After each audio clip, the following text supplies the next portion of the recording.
јас наистина верувам дека денес оваа служба, овие неколку мигови, овој час, овие неколку, како да кажам, секунди, се навистина прекрасни за сите нас. И јас не верувам дека вие сте случајно дојдени, случајно сте го одбрале да дојдете овој ден и дека секој еден ваков момент мораме да го оцениме, мораме да го почитуваме. Затоа што јас верувам дека ако Христос, кој што одлучи да живее во секој еден човек или пак одлучил да живее во срцето таму каде што е прифатен, тогаш самиот тој Христос, самиот тој Исус има почит кон нас. Че ние некој што не го разбираме тој дел, велиме, абе Бог е Бог, захватен е со некоја друга работа, негде на некое трето место си работи, нас не знае дека постоиме, ама не знае сите лично нас. Не, тоа е погрешна илузија, тоа е лага од ѓавол, бидејќи јас верувам дека Светиот Дух кој што е на земјата, кој што живее во верниците, ги знае сите работи во еден човек. И дека и сега како го знае тоа? Некој ќе каже тоа е невозможно, дури за Бог да знае се за тебе. Океј. Дури да тоа е невозможно, што ја верувам дека е можно, но дури да го објаснам тоа на еден сликовит начин. Имаме стихови, имаме Библија каде што Светиот Дух го инспирира Павле да пишува, да објаснува работи кои што во тоа време биле нејасни. Интересно, значи пред 2000 години тие работи биле нејасни, Павле ги пишува со цел да им ги објасни. Океј, значи морате да знаете дека Новиот Завет, поготово посланијата на Павле, на Петар и на Јован, во основа се одговори, значи тоа се одговори на одредени прашања што верниците ги имале помеѓу нив, или во нив, или за нив. Океј. Затоа некогаш го читаме Павле како да Павле рипа од една тема на друга тема. И викаме овој човеков толку го почитуваат како говорник, ама види го не знае да ги постави тезите, или не знае како да иде линеарно во нештата. Не е точно. Павле им дава одговори на нивните прашања, затоа што некој рекол јас сакам да знам ова што е. Друг века јас сакам да знам ова што е. Водачот на црква викаме што да правам со овие? Тројца се зборуваат цело време што да им правам. После дека има некој петорица таму само на ова мислат, што да им кажам на нив? И му пишуваат писмо на Павле, значи црквата од Корин, црквата од Ефес, црквата од Колос, црквата од Солун, му пишуваат писма и он им дава одговори. И се видите, тие одговори се напишани пред 2000 години со цел да ги разјаснат нештата. Така? И се интересно е што после 2000 години се уште пак луѓето се збунети со одредени прашања. Се уште не знаат како може тоа. И затоа ја сакам барем малку зимајки го тоа слово, значи зимајки ги овие писма, да го разјаснам тој дел како е можно Бог да знае се за секој еден човек. Уште пострашно е кога, например, имате луѓе кои што имаат пророчки дарови, кои што доаѓаат и ви ги кажуваат тајните на вашето срце. И ти си викаш, ај за Бог разбирам некако, ама човеков како може ме гледа и све знае за мене, како може тоа да го знае, како е тоа можно. Ако отворите Нов Завет, во Прва Коринтијани, значи во Прва Коринтијани, 2 глава. Прва Коринтијани 2 глава. И сега там има многу работи напишено, ама ако почнете од 8 и 9 стих. И сега Павле го пишува повторно, им дава одговор зошто и како Бог знае се за нас. И вели вака: она што човечко око не видело, она што човечко уше не слушнало, она што не влегло во срцето на еден човек, тоа Бог го приготвил за оние кои што го љубат. Значи постојат работи што луѓето никош не можеле да ги видат или не ги виделе, немале начин како да ги видат, не можеле да ги слушнат или пак не можеле да ги замислат. Таму грчкиот збор всушност е да влезе како замисла, како фантазија, како идеја во едно човечко срце. Океј. И сега тука и плюс мора да го нагласам ова, во грчкиот, во оригиналниот, тука изразот е за физички уши, за физички очи. Океј, значи не збориме за духовни, него збориме за физички уши и за физички очи. Она што не можеш да го видиш, нели? Гледаш и толку. Например, некој кажува после 40 години ти се намалува видот. Ти стварно опа, ќе загледам, треба да се фокусирам да те приметам кој си ако си многу далеку. Али сакам да кажам, човечките очи допираат до одредена секвенца, до еден момент и толку запираат. Колку и да сакаш да видиш подалеку, не можеш. Така. Некогаш дури ако ти е нешто блиску, па не го гледаш, камо ли ако нешто далеко. И сега следниот стих вели вака: Она што Бог го приготвил, значи Бог веќе приготвил, и знаете што вели? Вика, и тоа нам ни го откри преку кого? Преку Светиот Дух. Единствен начин, значи единствен начин, можен начин за човек да разбере каков е Бог, колку е Бог и што Бог може да направи е кога ќе го добие или кога ќе го прими Светиот Дух во него.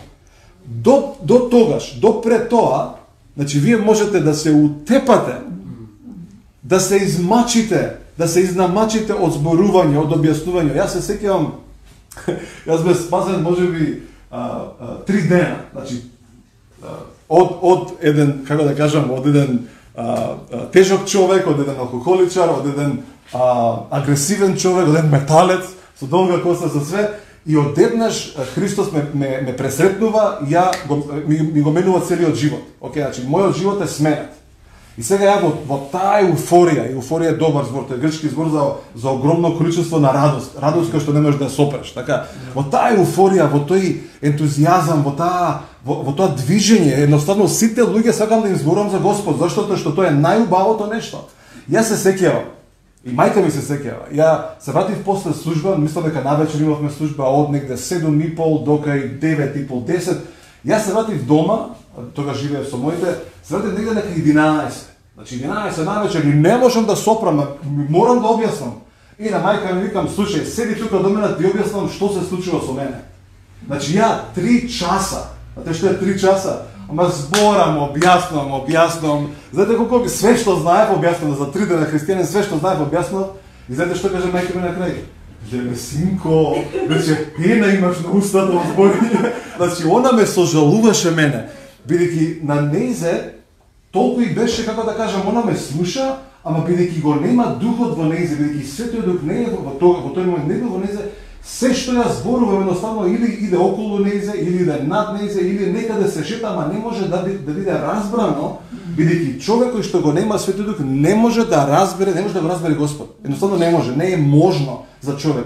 Тој може да насетува, може да чувствува, може би да прима дури нешто, може би да биде и допрен од нешто, може би да доживее некаква си екстаза на убавина, но за да го разбереш Господ мораш да имаш Светиот Дух. Амен. И затоа е најдоброто нешто за човек да живее во тој мир што го објаснуваше Вели, што го објаснуваше пастор Илија, е да го прими Духот во него. Значи да го примиш Светиот Дух. Како се прима Светиот Дух? Светиот Дух доаѓа, се насилува во еден човек кога човек го прифаќа искупителното дело на Христос. Кој ти кажеш, Исусе, ти умре за мене, ја тоа не го разбирам, ти воскресна за мене, и тоа не го разбирам, но ме оправда, и тоа не го разбирам, ама го верувам, бидејќи ти велиш дека тоа така, и бидејќи човекот вели дека. Во тој момент, кога твоето срце се сложува со што? Со вистината. Во тој момент, вистината заедно со благодата права дело кое што ние го нарекуваме спасение. Ние знаеме дека човек поверува, дека човек е спасен преку што? Преку благодат, тоест по благодат, преку вера. Но што прави вистината? Затоа што Словото ни вели дека Исус дојде полн со благодат и со вистина. Јован 1 глава 14 стих. И сега, ние пеевме во втората песна. Вели дека ние ја видовме славата на Христос. Така? И кога ние викаме еј слава ти Господи, или кога некој во некој православен храм вели слава ти Господи, што значи тоа? Што значи славата? Славата е составена од две нешта. Немојте да мислите дека славата е нешто страшно, нешто изобличено, нешто светлукаво, како се вика, нешто што светка како народене. Не. Славата е составена од благодат и од вистина. И кога таа слава ќе го допре човекот се менува. И затоа Словото вели ние растеме од што? Од слава во слава. Што значи тоа? Растеме во разбирањето на благодата и на вистината. Благодата дека ништо не доаѓа од нас, дека се е дар од него, и вистината дека сега учиме како да работиме со таа благодат. Како да содействуваме со благодата што ни е дадена. Да не живееме во лага, да не бидеме излажани од ниеден демон, од ниеден дух, од ниеден човек, од ниедна култура. Ја лично најголемата борба не ми е мене со демоните. Тие више се победени, тие можам само да кажам бришка. Значи вие ништо не можете на мене. Јас сум имал толку многу искуства што веќе ја сум отрпнат на нив. Едноставно отрпнат си, бидејќи ти не ни мораш да чувствуваш ништо, но најголемата пречка за едно човечко битие, знаете кој е? Културата во која што живее. Околината во која што живее. Таа суптилно, ако некој не знае што е суптилно, неосетно, знае да те зароби, да станеш како неза и ти не се ни приметил дека си таков. Ти викаш, не бе, ништо не ми фали, а ти уствари си заглавен во религија, врзан со двете раце позади, ти веруваш во Христос, ама умот твој не е согласен, не се согласува со благодата која што те ослободува или прво да кажам, ти го објаснува Христос како е. И не можеш да видиш вистината, бидејќи се ја заменил со лага. Затоа Павле во Римјаните, да не зборувам многу брзо. Мене ова ми е многу возбудливо затоа Павле во Римјаните 12 глава, 1 и 2 стих, вели, немојте да се сообразувате со начините на овој свет, туку преку обнова на умот, да можете да ја вкусите, всушност грчкиот збор е да ја тестирате, да направиш тест, дали е ова Божјата волја за мене. За да може следниот дел, за да може да сватите каква или која е добрата, совршена Божја волја. Што е во овој стих благодат? Па благодата е начинот на размислување. Затоа вика, не се согласувајте со начините на овој свет, не дозволувате да бидете излажени, не дозволувате да живеете во традиција, туку преку обновата на умот да бидете исполнувани со благодата и со вистината, таа славата што Бог еднаш во која што ве допре, да повторно се излегува преку вас. Дали се разбираме дека тоа славата не е нешто недостижно? Тоа е многу достижно, и прво да кажам, тоа е веќе дадено. Веќе ние го имаме околу нас, веќе го имаме во нас, и затоа кога ние правиме одредени дела, одредени всушност послушности, така да ги наречем, кога ние сме послушни.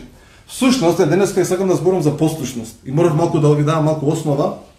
Зашто зборувам за добар сум дека со камера? Зашто зборувам за благодат и за вистина? Затоа што послушноста, ние мислиме дека верата е крајниот момент на нашето делување. Не, верата е двигателот кој што е ставен во нас. Верата е дар од Бог. Нема да замислите дека верата е нешто ваше дело. Да ги каже, ја сум роден во христијанско семејство, да верата е во мене. Утре сабајне што е во тебе. Таа ако не дошла од Христос, дедото и бабата ќе ти остават само опинците и ќе ти остават некои компири. Значи тоа не е можно. Верата се добива како дар од Бог. Од таткото. Таткото го испрати Исус да го избави овој свет. Таткото е тој кој што ги дава совршените дарови. Јаков, 1 глава, 17 стих.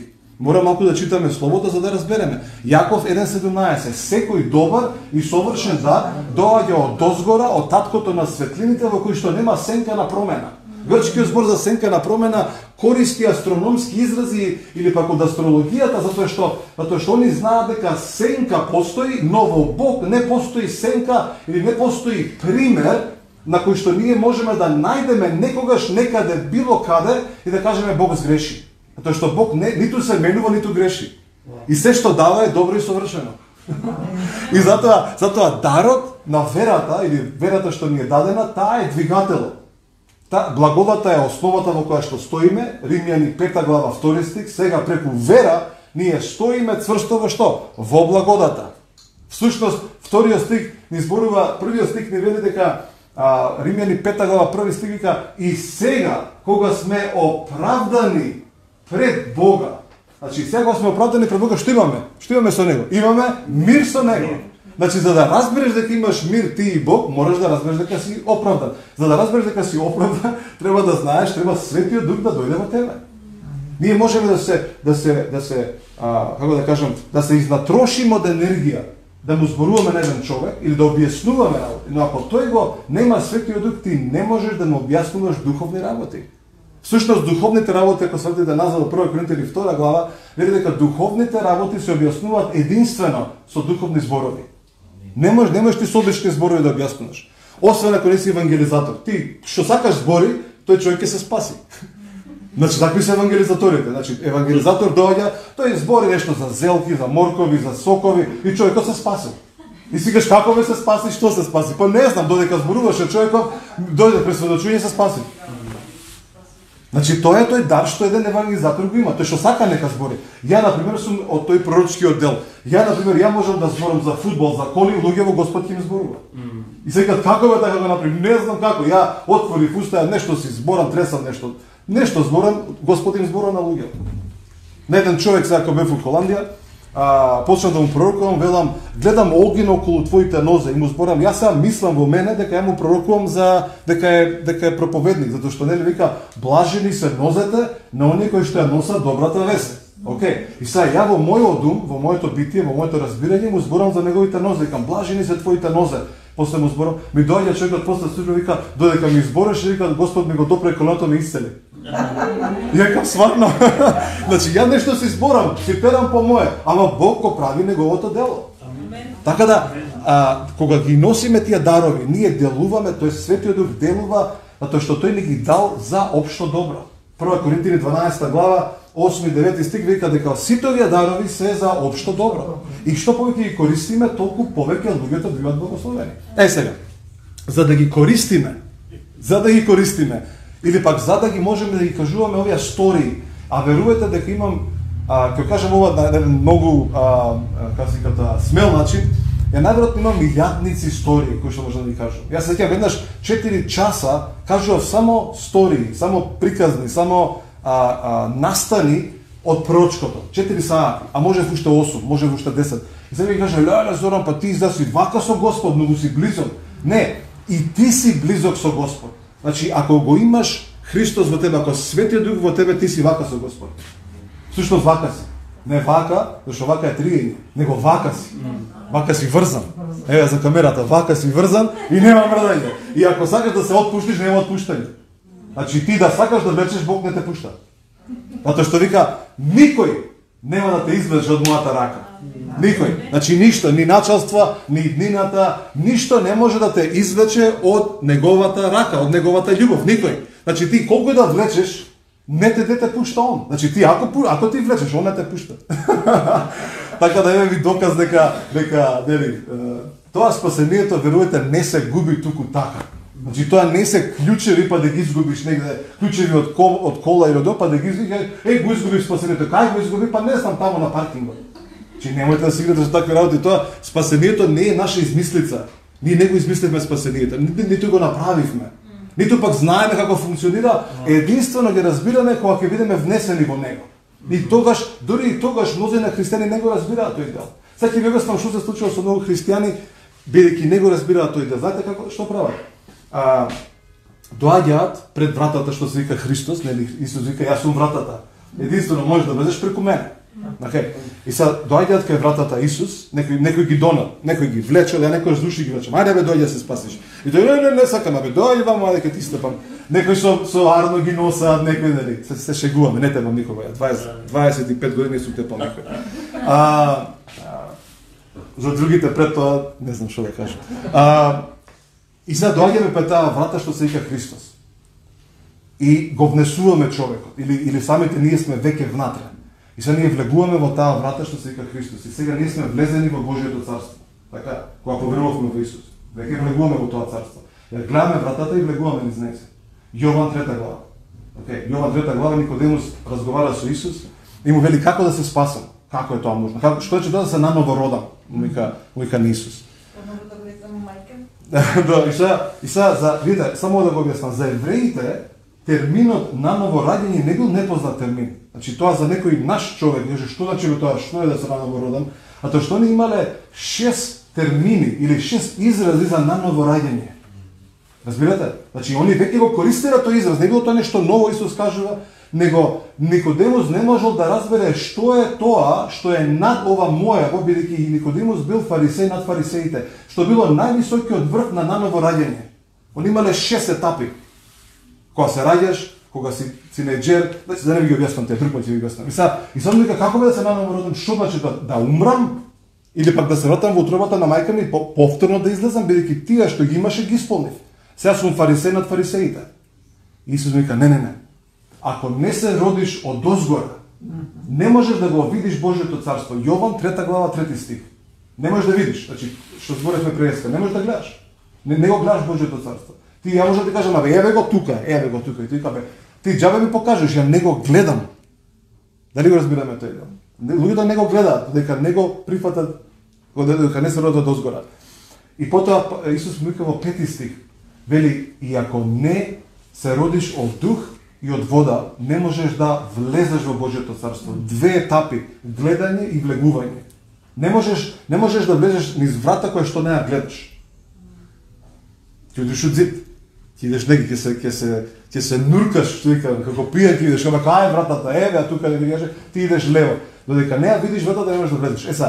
За жал што се случува? Луѓето ја гледаат вратата, влегуваат низ нејзе и викаат: "Леле, слава ти Господи, сега сум спасен, сега сум наново роден, сега све." И викаат: "Слава ти Господи." Знаете што се случува? Сега извинете што ги сватам тук. Се вртат, еве вратата, рамката, се вртат кај вратата и викаат: "Слава ти Господи, слава ти Господи." И тоа е супер, тоа е добро да му кажеш на Господ: "Фала ти Господи за што ме спаси, фала ти што живеам по таа благодат." Но знаете што е проблемот? Што они со грбот го сврделе нивниот грб на целото пространство, на целата таа убавина што Бог ја приготвил за нив. Да, вратата стои, така си стои, како знак на Божјата добрина, но Божјата замисла е да продолжиш да живееш уште по длабоко, или прво кажам, Исус вели: "Јас дојдов да ви дадам живот и живот во изобилие, во полнота." И сега замислете, некој стои вика: "Фала ти Господи", и свртени кон вратата. Тоа е добро за момент. Но не е добро, затоа што не е добро да останеш таму, туку да почнеш да истражуваш и да испитуваш и да проверуваш што све Господ има за твојот живот. И единствен момент кој што ќе ти дозволи да испитуваш, или пак смелоста во која што ќе испитуваш, знаете која е? Благодата и вистината. Кога ќе ја измешаш таа благодат и вистина со послушност, тогаш послушноста те прави да идеш на места кои што ниеден друг човек не би отишол, дури ни ти, да зборуваш работи што ниеден друг човек не се осмелува да ги зборува, ниту пак ти, или пак да вкусуваш работи кои што ниеден као: "Не, тоа нема, сум слушнал многу е љуто, тоа ќе ти изгори." Ти кажеш: "Ќе го пробам." Ќе пробам независно колку луѓето имаат лоши искуства. И затоа послушноста е тој елемент што во тебе и во мене ќе не направи луѓе кои што ќе го истражуваме, или прво да кажам, ќе се продлабочуваме во Божјото царство. Изутринава Веле спомна еден стих кој што е мене лично е еден од најомилените. И ако имате некојаш време да седнете со мене у кола, или пак да се прошетате со мене некаде, знаете ли кои бројки ќе бидат најприсутни? Значи најприсутни бројки. И кај да се свртете ќе ги гледате. Едноставно ги што е работа, ќе мислите дека некој дух ве гони. Се 5-5-5-5, значи 5 петки, што е полна благодат. Обично е 25, 63 и најповеќе од сите е 633.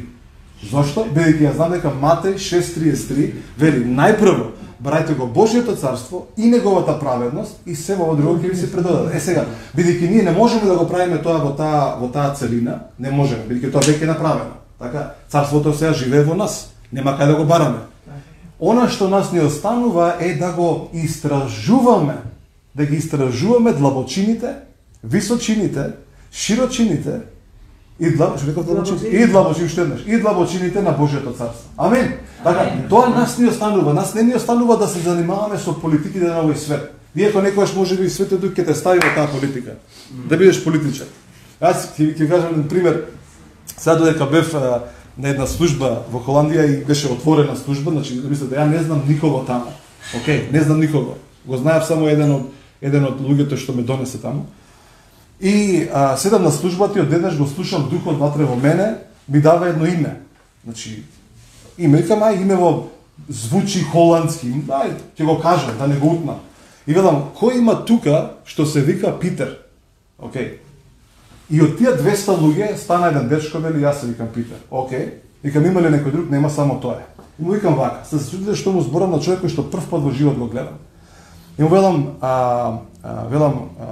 го гледам Бог многу верен во твојот живот. И ја гледам неговата верност во твојот живот, ја гледам твојата верност, како ти си му послушен на него, те гледам како си ти прекрасен во твоите дела, нели, сето тоа што го правиш, но гледам еден пресврт во твојот живот, гледам едно решение или одлука, да кажам, која што си ја донел ненадејно.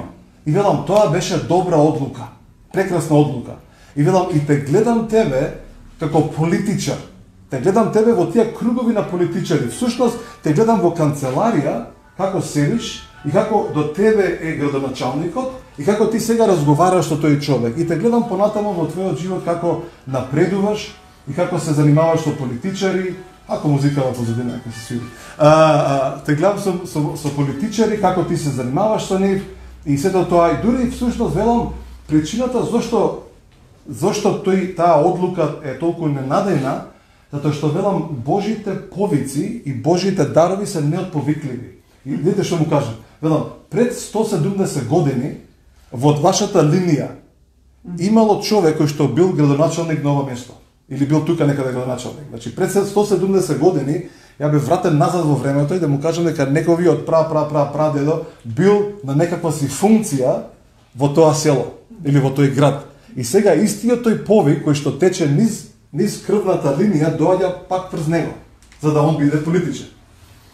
И сето тоа ќе звучеше лудо и сулудо, додека не ми кажа дека тој човек, Питер, кој што е 25 години, е всушност брат на пасторот, кој што ме преведуваше, не знаев, и вели дека тој човек се беше нормално, студираше економија.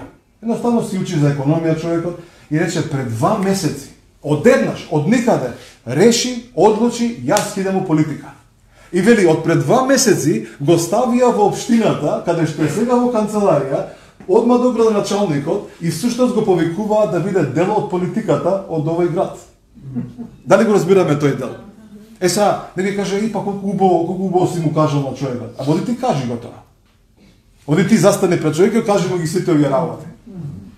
И после се испоставува дека некој во нивната линија бил нешто во тие функции. Дали го разбираме овој дел? Бог не познава нас, ги познава работите во нас. Сега, единствен начин за да го разбереме Бог и да знаеме дека Бог не знае нас е кога го имаме Светиот Дух во нас. Кога Светиот Дух се населува во нас создава, или она што ние го нарекуваме ново создание. Или пак нова креација. Мислам дека е 2 Коринтијани 5:17, мислам дека ајде нека го најде, кај што вели дека за секој кој што е во Христос, тој е ново создание. Са грчкиот збор за ново создание, ја морам да спомнам грчки, бидејќи така е напишан Новиот Завет, вели нешто што претходно не постоело. Нешто за кое што никој претходно не слушнал, ниту пак можел да замисли дека такво нешто постои. Значи нова раса на луѓе, нов пост, како да кажам, ново семе на луѓе. Значи немало такво нешто и одеднаш Бог го прави. Тоа е што се случува со еден нановороден човек. Стануваш нешто што не постоело претходно, не било запишено во историјата на човештвото, на сите цивилизации не постоело такво нешто и одеднаш стануваш нова креација. Сега кога стануваш нова креација, ново создание, Светиот Дух во тебе става нешто што се нарекува дух. Значи тоа мора да го знаете. И затоа ние велиме тој е духовен, а овој не е духовен. Значи тие се духовни луѓе, а овие се, како да ги кажам, световни луѓе. И затоа ние правиме разликата. Значи не треба многу да бидеш, како да кажам, духовен за да разбереш кој е духовен, кој е световен. Седни со човек, збори 2 минути, 3 минути, ако почне да збори, само ако збори за жени, за коли, за пари, за за загаден воздух и ти кажеш овој човек, тоа му е у главата, тоа му е срцето, тоа за тоа размислува цело време. А седни ти со човек кој што е нановороден, мислам како да кажам баш нановороден, и тој човек ќе ти збори за што? Ќе ти збори за Божјата љубов, ќе ти збори за Христос, ќе ти збори за Божјото царство, ќе ти збори за Светиот Дух, ќе ти збори за светоста, ќе ти збори за благодата. Тука е таа, како да кажам, моментална разлика. А камо ли да ги погледнеш нивните животи? Едниот е скроз отиден, како да кажам, едноставно нема што да му се љутиш, едноставно знаеш дека тој не разбира. А другиот се чува, се пази. Се чува, се пази, едноставно не сака да се плетка со работите на овој свет. Зошто? Бидејќи знае дека не му одговараат. Не се за него. Сега, 1 Коринтијани 2 глава вели вака: кој знае што има во еден човек, освен духот кој е во него? Значи, духот во тебе, кога ќе се наново родиш, духот во тебе ги знае сите твои клетки, ја знае твојата ДНК, ги знае сите твои влакна, знае се за тебе. Зошто? Бидејќи доаѓа од небото, бидејќи е создаден од небото. И духот во тебе знае како ти функционираш. И кога еден духовен човек, дали е тоа пророк, дали е тоа апостол, еден духовен човек доаѓа во допир, или по да кажам, си во негово присуство, тој го допира или се, како да кажам, се соединува, се спојува со духот кој што е во тебе и духот во тебе му ги објаснува тајните на твоите мисли. Дали го разбираме тој дел? Сега би малку подлабоко можеме, некој може му врие главата, сега што збори човеков, али е добро овој дел да го разбираме. Мислам, ја ви го објаснувам едноставно, хронолошки и детално, за да можете да имате представа како тоа функционира. Та ако ти кажам што мислиш, и ако ти кажам на која адреса живееш, да не се исплашиш, да не ми избегаш од тука. Да не кажеш од каде бе ти знаеш, од каде ви е камерата, каде е скриена дека камерата. Не, нема камера, него има само Светиот Дух кој што знае што има во едно човечко срце. Дали го разбираме во едно? Океј. Да не закажав ја многу. Мене ми е многу убаво, така не знам за вас. Али послушноста е многу важна работа за нас христијаните. Јас верувам дека што повеќе сме послушни или што повеќе вежбаме послушност, толку повеќе ги гледаме делата на Светиот Дух во нашиот живот. Така да би рекол вака, знам дека срамот и знам дека стравот имаат дел во нашите животи, или по да кажам, и се наоѓаат во човечките животи, но ние можеме преку таа љубов, или да кажам, преку таа поврзаност што имаме со Светиот Дух, да ги тераме нанадвор, да ги истеруваме од нас. Затоа Словото вели дека совршената љубов што прави? Го изгонува стравот. Значи таму не зборува дека тоа само еднаш, него тоа може да биде и процес, или да кажам, може да биде и како викаат на кога покажуваат времето, викаат местимично. Значи на некои места ќе врне. И се некој каже мене не ми е ич страв. Супер, браво, одлично. Но некој каже мене многу ми е страв или вчера ме фати страв. И затоа тогаш Божјата љубов се излева повторно или да кажам излегува во својата сила и повторно те ослободува од страв. Така да ослободувањето од срамот и од стравот може да биде, како да го наречам, нема да го кажам процедурално, ама ќе го наречам како да кажам фрагментно, како во фрагменти, како во делови, како постојано може да биде. Така како? Периодично. Периодично, добре. Ти ја даја водава, ама ќе ја чувам за мене. И затоа е добро да постојано бидеме послушни на она што го слушаме од Светиот Дух. Затоа што зборам дека за нас не останува, ќе кажам ова вака без да бидам погрешно разбран. Ја верувам дека единствено што останува за нас христијаните е да бидеме послушни. Ако Христос направи се, тога што останува ние да направиме? Скоро ништо или пак ништо. Така. Ако Христос ги заврши сите работи, тога што останува за нас работа? Ништо. Значи он заврши се. Он всушност грчкиот збор е малку тежко да се преведе, вели комплетна комплетираност. Значи не само што е комплетирано, него е комплетно комплетирано неговото дело на крстот. И не постои ништо што јас и ти можеме ниту да одземеме, ниту пак да додадеме. Што останува? Што е нашиот дел тогаш? Послушноста. Послушноста е како да кажам, најдоброто нешто за нас, за нашата душа, за нашиот ум, за нашето тело и за духот кој што живее во нас. Значи не постои момент што сега нас ни причинува поголемо задоволство во нашите животи. Значи кога сме биле, да кажам, помлади во Христос, кога сме се спасили на почетокот, и што сакаме да направиме? Да се докажеме. Нели? Докажуваш, јас сум христијанин, стварно. Аз од цигарата во рака си христијанин. Па добро, ајде. И јас сум христијанин, со шишето пиво со рака. Ајде, добро. И криеш, значи се докажуваш, сакаш да се докажеш и тоа е окей.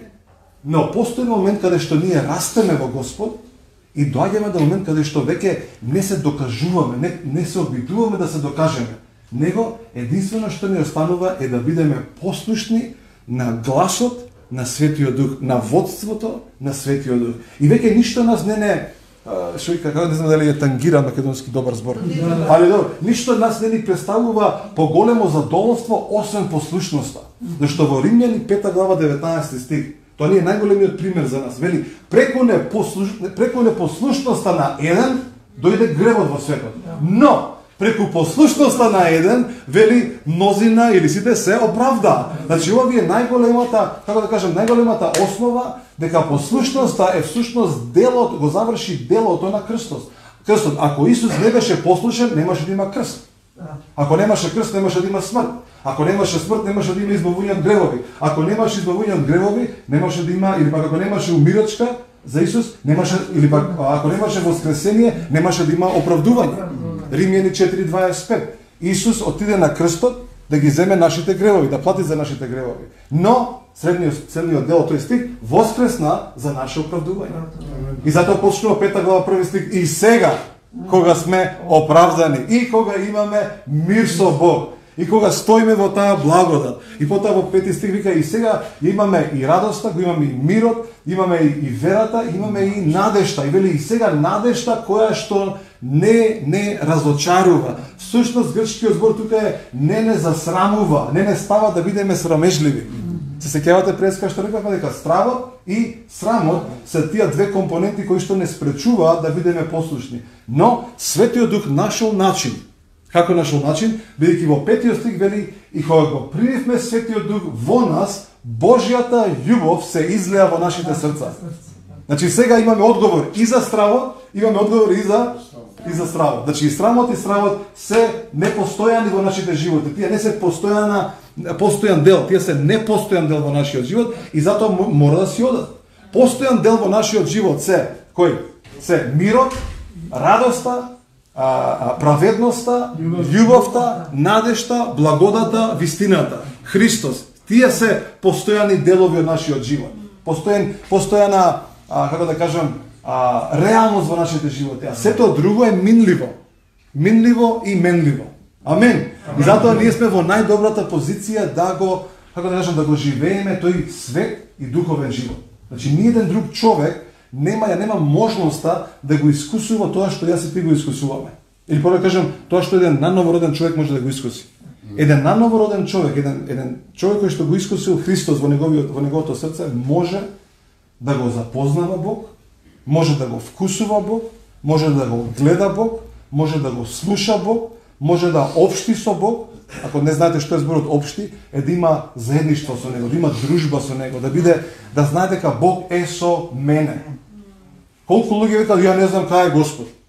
Нели, ние се фалиме дека Бог е со нас, но имате луѓе што се збунети, кои што се исплашуваат дека не знаеме кај е Господ.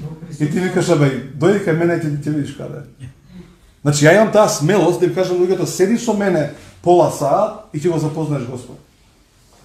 Седи со мене еден ден и ќе го видиш Бог на дело. Ќе го видиш Бог на дело, ќе видиш како Бог делува. Ќе кажем еден екстремен пример. Океј, може да ви кажем еден екстремен пример? Да. Нема да ми се љутите, така? Океј. Запознав еден човек кој што не е од Македонија, но тргнал да дојде во Македонија. Значи ова е пред некои си 2-3 години и некој му кажал: "Еј, кидеш во Македонија?" "Да." "Мораш да го запознаеш овој човек Зоран." И тој рекол: "Добро, ќе пробам." Еден човек му кажа: "Мора да го запознаеш." Другиот ден иде за Македонија. Слетува во Скопје, му се јавува друг човек. И вели: "Леле, слушнавме дека си дошол во Скопје." "Да, дојдов во Скопје, тука сум од 2 дена." "Слушај, мораш да го запознаеш овој човек, Зоран се вика, Зоран Спасовски." "Добро бе, добро, ќе го запознам." Значи двајца луѓе му кажуваат. Доаѓа човекот, работел нешто во Централна банка. Како идел на ке работа, поминувал од кај Стево. И поминувал од кај Стево, која гледа книги, христијански книги, влегува внатре кај Стево, што е ова, зашто во излогот имаш ти христијански книги? "Па имам христијански книги, бидејќи верувам", и нели. И вели: "Добро, кој ви е вас таму водач, кој ви е таму главен?" Па рече: "Зоран." "Зоран?" Рече: "Доста со тој Зоран, више морам да го запознавам." Значи од сите страни сардисан човекот, мора да го запознае Зоран. Океј. Ми се јавува на мене: "Зоран, вака и вака, морам да те запознам те, мора да те видам те." Не знам зашто, ама се што овие последниве 2-3 дена ме наведува таму на кај те. Ајде, викам, ќе се видиме. 7:30 се сабајале во хотел Русија. Велам, ја можам да те видам единствено помеѓу 7:30 и 8:15 во тој ден. И тој рече: "Јас сум од денеска сум тука, утре заминувам." Велам: "Океј, седнавме да збориме." И збори човекот: "Јас сум наново роден, верувам во Господ, верувам во ова, во црква сум, послушен сум или правам се." И сега збориме, ја одеднаш преку духот, гледам една состојба во неговиот живот, која што не е за пофалба. Океј. И му велам со целата моја, како да кажам, смелост или арогантност, како сакате да го кажете тоа, ја му велам, ти си имаш проблем со дарежливост. Банка? А човекот работи во Централна банка.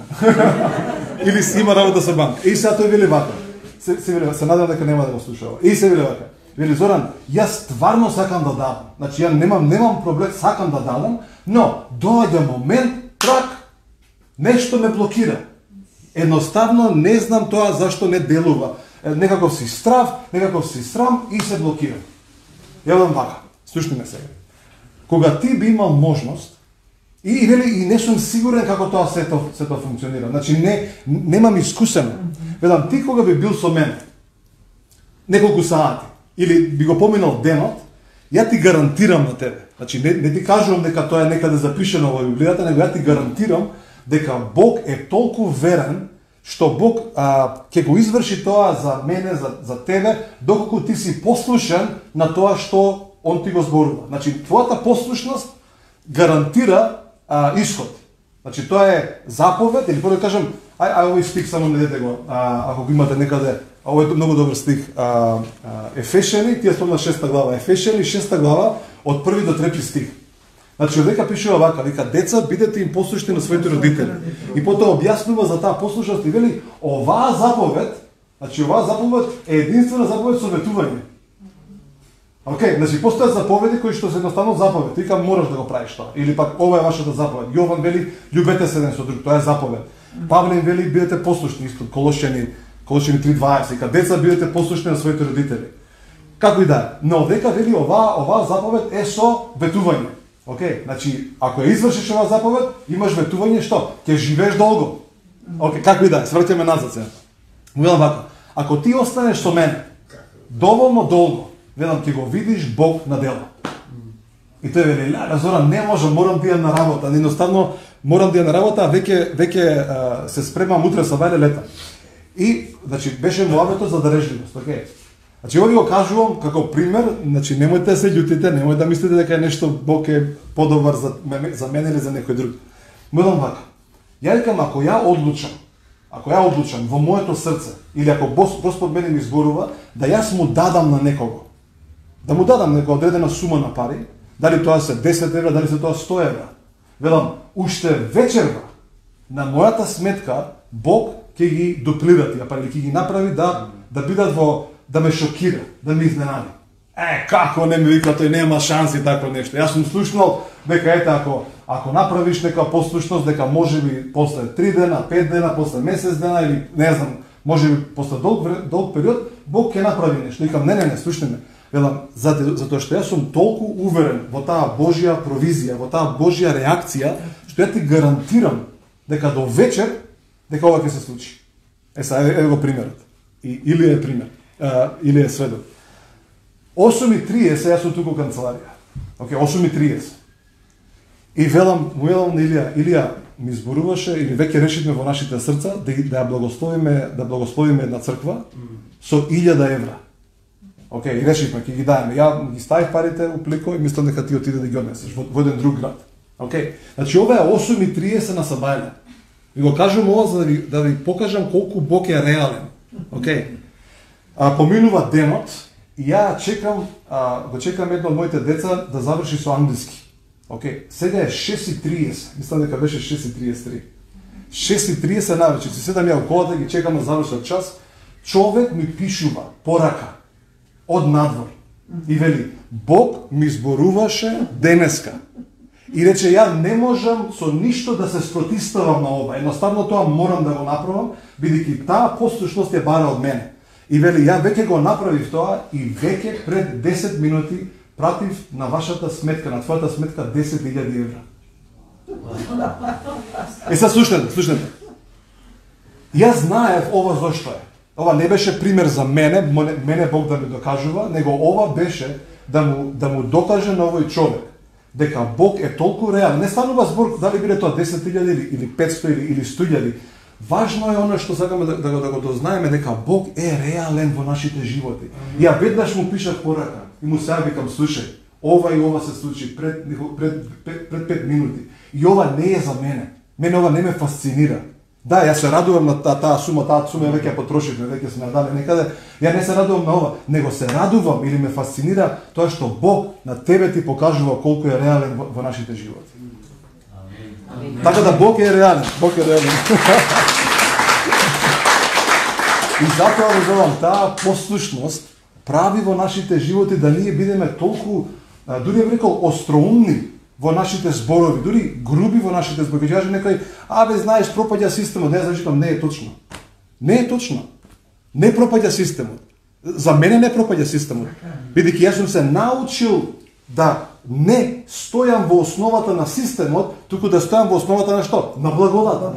Јас сум се научил да не верувам, да не ја ставам мојата надеж во луѓе, во систем, туку да ја ставам во кого? Во мојот Господ. Јас сум се научил да мојата вера не ја посветувам на нештата кои што се краткорочни или пак се минливи и менливи, туку да ја ставам мојата вера или пак да ја посочам мојата вера кон кој? Кон Христос, авторот и усовршителот. Евреи 12:2, само за белешка. Така да, постои начин на кој што ти се вежбаш да секојдневно така да бидеш ваковче, така ќе дојдем и другите околу сите се меки. Еднаш зема нешто ќе се расправаат со мене, кога се спазите, сите ќе ви степам, што ви насвика. Значи јас сум различен од нив, не сме сите такви луѓе во таа фамилија, сите се меки, мирни, не се како мене. Тоест не биле како мене. Тоа доаѓа од Светиот Дух, тоа доаѓа од познавањето на нашиот Господ. И таа послушност е тој момент, ја верувам дека таа состојка која што те прави, која што те генерира во тебе таков човек. Како ќе дојдат времиња на сушата и кажеш, небе не е суша, еве гледај кај тече. Кога ќе дојдат времиња на потреси, кажеш, небе не, кај мене плото многу мирно стои. Јас се сеќавам уште ќе да кажам пример за Дамир, го знаете Дамир од Хрватска. Имаше пред неколку месеци, може и повеќе, имаше земјотрес. Мислам, он кажа, не знам, за некоја цифра од некои си 1000 куки. Значи 1000 куки биле како се ката разрушени, ќе речем повредени, значи испукани. Единствено била нивната куќа недопрена. Знаете зошто? Бидејќи таа вечер добил стих или го читал стихот, што и да се случува околу мене, јас нема да бидам растресен. Јас и мојот дом. И тој застанал врз тој стих, едноставно го примил како заповед. И рекол, јас сум послушен на овој стих, нема ништо да ми се случи. Некогаш звучи како арогантност, не би рекол тоа е најголемата смелост што можеме во која што можеме да истапиме. Така да, леле, не знам колку работи запамтивте се ова што ви го објаснив, али верувајте дека живот во Христос е најубавото нешто што може да му се случи на човек. Да, во очите на другите, како да кажем, непросветлени, ќе изгледаш арогантен, но во очите на Христос ќе бидеш негов послушен син и ќерка. И тука е разликата. Они ќе мислат дека ти си арогантен, а ти уствари си смел. Они ќе мислат дека ти се замислуваш нешто, а ти си всушност во твојот елемент, послушен на твојот Господ. И не постои подобра состојба од послушноста. И ја можам уште многу стихови да ви објаснам за послушноста, бидејќи имам многу стихови. Ја барам најав околу 70 стиха за послушност. И можам да ги кажам повеќето од нив, али ако не почнеш да го практикуваш тоа во твојот живот, ова што го зборувам јас, моите примери ќе ти станат дури и пречка. Ќе помислиш како може Бог да е толку близок со тебе. Не дека е тој близок со мене, тој на иста близина со тебе и со мене. Таа близина таа е неспоредлива, таа е една. Но послушноста, моја, твоја и нечива друга, тоа е разликата. Затоа да се вежбаме во таа послушност, кон Светиот Дух, ако ни каже иди лево, ако ти каже иди десно, ако ти каже дај го тоа, ако ти каже прими го тоа, ако ти каже јади со тој човек. Ја пред некој ден, ќе исповедам сега, ќе исповедам пред Стево. Доаѓам ја кај него таму во тоа канцеларијата и Стево ми вика, леле Зоран, ова не можеш да го одбиеш, да се можеш да одбиеш, ова не можеш да го одбиеш и ми дај сладолед. Едно од поскапите сладоледи. Арно, ама он не знаеше дека јас сум на диета. Не јадам толку многу благи работи, али викам ова ќе го чувам, искушение ми е, може да се осмеам да го земам, а викам ќе го однесам за децата, да не слушат моите деца таму. Арно, ама на семафорите едно од тие ромчињата Го гледам, дечко, да ми даеш нешто. Го гледам него, го гледам сладоледот. Го гледам него, го гледам сладоледот. Внатре во мене слушам дај го сладоледот. Значи толку банална работа, едноставна работа, но Светиот Дух некогаш ќе ни испитува, или по да кажам ќе ме води да правиме такви едноставни работи. Го гледам него, го гледам сладоледот и кажам, леле како нема да го разбере сладоледот, тој е од најскапите. За него ќе биде само сладолед. Не му значи ништо, ќе го иде, ќе го фрли. А јас знам дека тој е добар сладолед. Ама не јадам. И едноставно во мене ќе му го дам сладолед. И знаете каква радост беше во мене? Каква исполнетост, толку едноставно, толку просто, а сепак те исполнува со радост. Така да послушноста што ти ќе изведеш, ќе направиш, ќе извршиш, донесува во тебе радост што ниедно ништо друго на овој свет не го прави тоа.